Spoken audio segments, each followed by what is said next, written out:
அனைவருக்கும் வணக்கம். நாம் தாயுமானவர் பெருமான் பாடி அருளிய அதி உன்னதமான ஞானக் கருத்துக்கள் பொதிந்த பாடல்களை வாசித்துக் கொண்டிருக்கிறோம். இன்றைய பதிவிலே நம் மனத்தை உருக வைக்கக்கூடிய பல நல்ல கருத்துக்கள் வர இருக்கின்றன.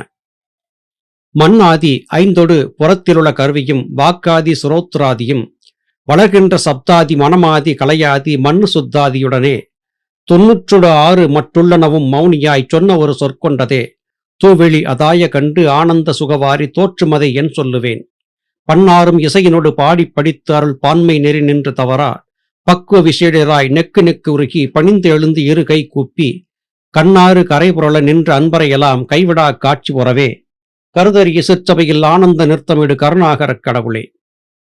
மண்ணாதி ஐந்தொடு புறத்திலுள்ள கருவியும், நம்முடைய தேகம் என்பது நிலம், நீர், நெருப்பு, காற்று, ஆகாயம் என்கிற 5 பூதங்களை கொண்டு கட்டமைக்கப்பட்டிருக்கிறது.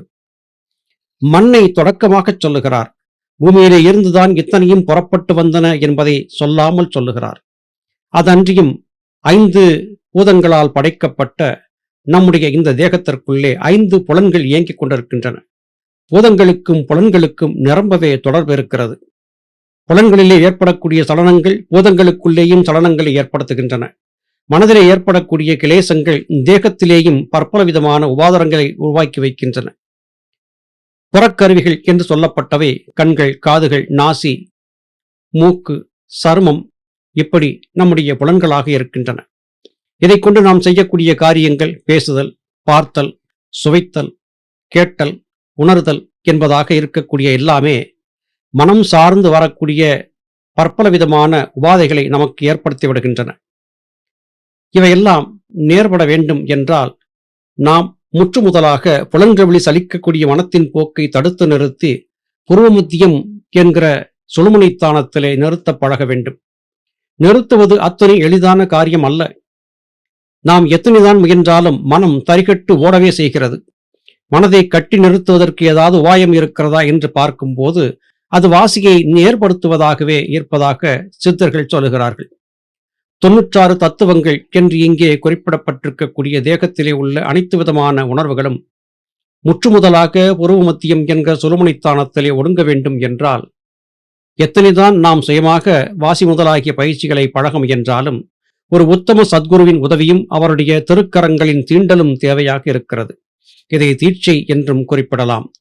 தொட்டுக்காட்டாத வித்தை சுட்டு போட்டாலும் வராது என்று சொல்லுவார்கள். எனவே முறையாக ஒரு குருவிடம் தீட்சை பெற்றே இவ்விதமான யோக பயிற்சிகளை செய்ய வேண்டும். தீட்சை கொடுத்துவிட்ட குரு தன்னிடத்திலே நம்பிக்கை வைத்து வந்திருந்த சீடனுடைய வாழ்க்கை முன்னேற்றத்திற்கு உத்தரவாதியாக மாறிவிடுகிறார். எனவே அவர் மௌனமாக இருந்து நம்மை காப்பதற்கான காரியங்களை மறைமுகமாக செய்து கொண்டே இருக்கிறார் என்பதை நம்ப வேண்டும். தலைக்குள்ளே இருக்கக்கூடிய ஆகாய வெளி என்பது சுத்தமாக நிர்மலமாக இருக்கிறது. அந்த நிர்மலமாக இருக்கக்கூடிய சுத்தமான வெட்ட வெளியிலே இருந்துதான் எத்தனை விதமான பூதங்களும் எத்தனை விதமான உலகங்களும் அண்டங்களும் உருவாகி வந்தன. ஒன்றுமே இல்லாததிலிருந்தான் எல்லாமே உற்பத்தியாகி வந்தது. அதை எப்படியும் வார்த்தையால் வர்ணித்துவிட முடியாது.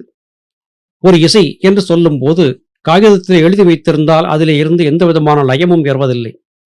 ஆனால் காகிதத்தில் எழுதி வைக்கப்பட்ட இசையின் சூத்திரங்களை எல்லாம் ஒருவர் இசைக்குறை கொண்டு வாசிக்கும் போது அதன் முழுமையான ஆனந்தத்தை நம்மால் உணர முடிகிறது. இப்படித்தான் நாம் வெறும் வார்த்தைகளால் எதை சொன்னாலும் நம்மால் அதிலே லயத்தை கண்டுவிட முடியாது. நாமே நேரடியாக அதை அனுபவித்து பார்க்கும்போது மாத்திரம்தான் அதன் உண்மை தத்துவம் என்பது விளங்கும்.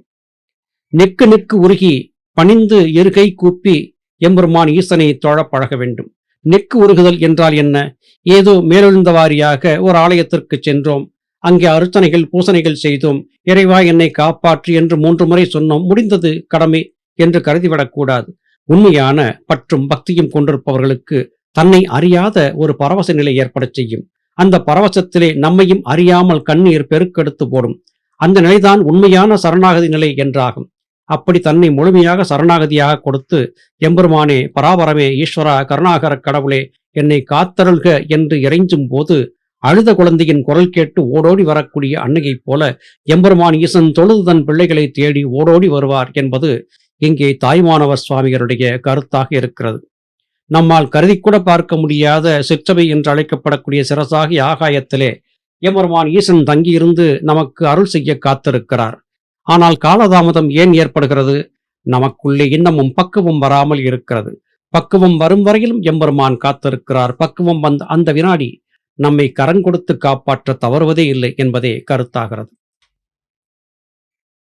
எல்லாம் உன் அடிமையே, எல்லாம் உன் உடைமையே, எல்லா உன்னுடைய செயலே, எங்கனும் வியாபினி என்று சொல்லும் இயல்பு என்று இருக்காதி வேதமெல்லாம் சொல்லான் முழக்கியது மிக்க உபகாரமாய் சொல்லற இறந்தவரும் விண்டு சொன்னவையும் இவை நல்ல குருவான பெருந்தொகுதி நெறிதானும் இவையே.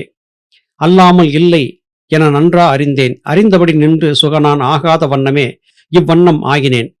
அதுவும் எனது அருள் என்னவே கல்லாத அறிஞனுக்கு உள்ளே உணர்த்தினை கதிக்கு வகை ஏது புகழாய் கருதறிய செற்றவையில் ஆனந்த நிறுத்தமிடு கருணாகரக் கடவுளே.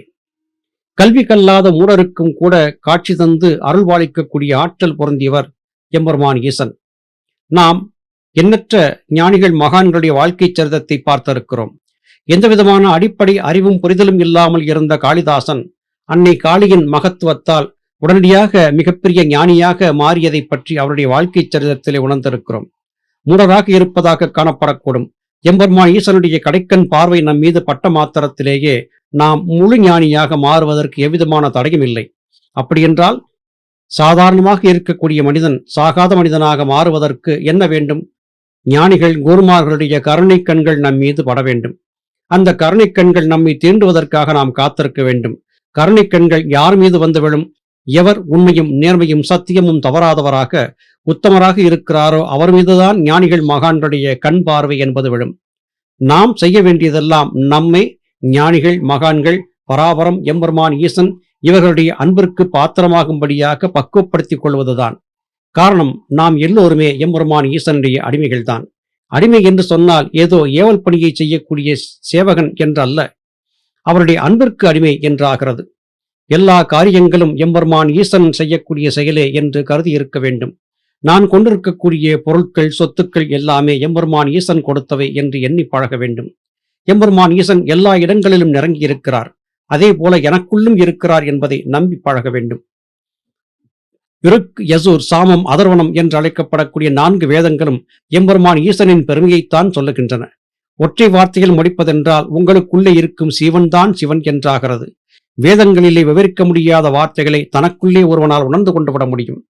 ஒருவன் வெறும் வார்த்தைகளால் உபகாரமாக சொல்லியது காரியங்கள் எல்லாம் நமக்கு பெரிய அளவிலே பலன் கொடுத்து விடாது. நாம் நேரடியாக அதை சுவைக்கும் போதுதான் அது ஆனந்தத்தை கொடுக்கும்.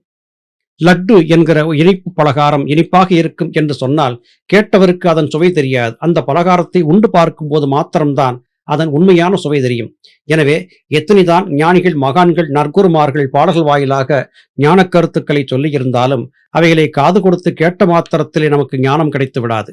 எம்பெருமான் ஈசனின் அன்பிற்கு நாம் அடியவர்களாக நம்மை மாற்றிக்கொள்ளும் போது, தூய்மையானவர்களாக நாம் மாறும்போது, நேரடியாக எம்பெருமான் ஈசனுடைய கருணைக்கண்கள் நம்மீது படும்போது மூடனும் கூட ஞானியாகி விடுவான் என்று இங்கே உறுதிபடச் சொல்லுகிறார் தாயுமானவ சுவாமிகள். எப்படி பார்த்தாலும் நாம் செய்ய வேண்டியதெல்லாம் உண்மை, நேர்மை, சத்தியம் தவறாது ஈசனுடைய அன்பிற்கு பாத்திரமானவர்களாக நம்மை மாற்றிக்கொள்வதுதான் என்றாகிறது. மீண்டும் மற்றொரு பதிவிலே உங்களை சந்திக்கிறேன். அதுவரையிலும் நன்றி, வணக்கம்.